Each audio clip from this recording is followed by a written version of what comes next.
ಹೆಂಗೆ ಹೋಗಿದ್ದಾವೋ ಹಂಗೆ ಇಲ್ಲೂ ಅದು ಆಗುವಂಥ ಸಾಧ್ಯತೆಗಳಿದ್ದಾವೆ. ಆದರೂ ಸಹಿತ ಆಗಬೇಕಲ್ಲ ಇಲ್ಲಿ ಡೆವಲಪ್ಮೆಂಟ್ ಅನ್ನುವಂಥ ಬೇಡಿಕೆ ಅವ್ರದ್ದಾಗ್ಯದ.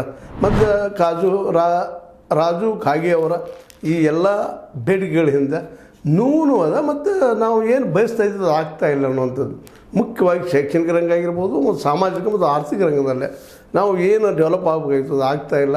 ಈಗ ನಾವು ಹೆಚ್ಚಿಗೆ ಮಹಾರಾಷ್ಟ್ರ ಜೊತೆ ಹೆಚ್ಚು ವ್ಯವಹಾರಗಳು ಮಾಡೋದ್ರಿಂದಾಗೆ ಮಹಾರಾಷ್ಟ್ರದ ಪ್ರಭಾವ ನಮ್ಮ ಮೇಲೆ ಆಗುವಂಥ ಸಾಧ್ಯತೆಗಳಿದ್ದಾವೆ ಅನ್ನೋಂಥ ಸೂಕ್ಷ್ಮವಾಗಿ ಕೆಲವೊಂದು ಮಾತುಗಳನ್ನು ಮಾತಾಡಿದ್ದು. ಅದ್ರ ಜೊತೆಗೆ ಇನ್ನೂ ಮಾತನಾಡೋದು ಅನೇಕ ವಿಷಯಗಳು ಅವರಲ್ಲಿ ಅಡಗಿದಾವೆ ಅನ್ನೋದು ಅಷ್ಟೇ ಮುಖ್ಯದ.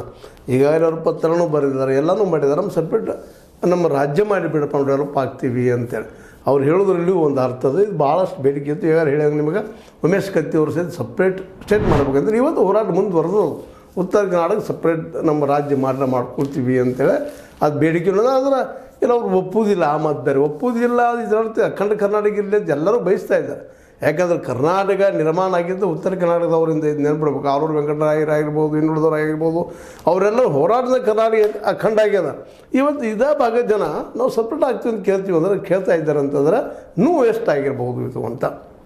ಈಗ ಮೂಲತಃ ಮೈಸೂರು ಭಾಗದ ಜನ ಅಲ್ಲೇ ಸುತ್ತಮುತ್ತ ಬೆಂಗಳೂರು ಮತ್ತು ಮೈಸೂರು ಸುತ್ತಮುತ್ತ ಜನ ಅವರು ಅಖಂಡ ಕರ್ನಾಟಕ ಆಗಬೇಕು ಅಂತ ಇರಬಹುದು ಮನಸ್ಸಿನಲ್ಲೇ. ಆದರೆ ಹೋರಾಟ ಆಗಿರಲಿಲ್ಲ. ಹೋರಾಟ ಆಗಿದ್ದು ಉತ್ತರ ಕರ್ನಾಟಕದಲ್ಲೇ. ಈ ಎಲ್ಲ ನೆಲೆಗಟ್ಟಿನಲ್ಲೇ ಇವತ್ತು ಇಲ್ಲಿಯ ಜನ ತಮಗೆ ಡೆವಲಪ್ಮೆಂಟ್ ಇಲ್ಲ, ಈ ಒಂದು ಎಲ್ಲ ಬೆಂಗಳೂರು ದೂರ ಆಗಿದ್ರೆ ಭಾಳ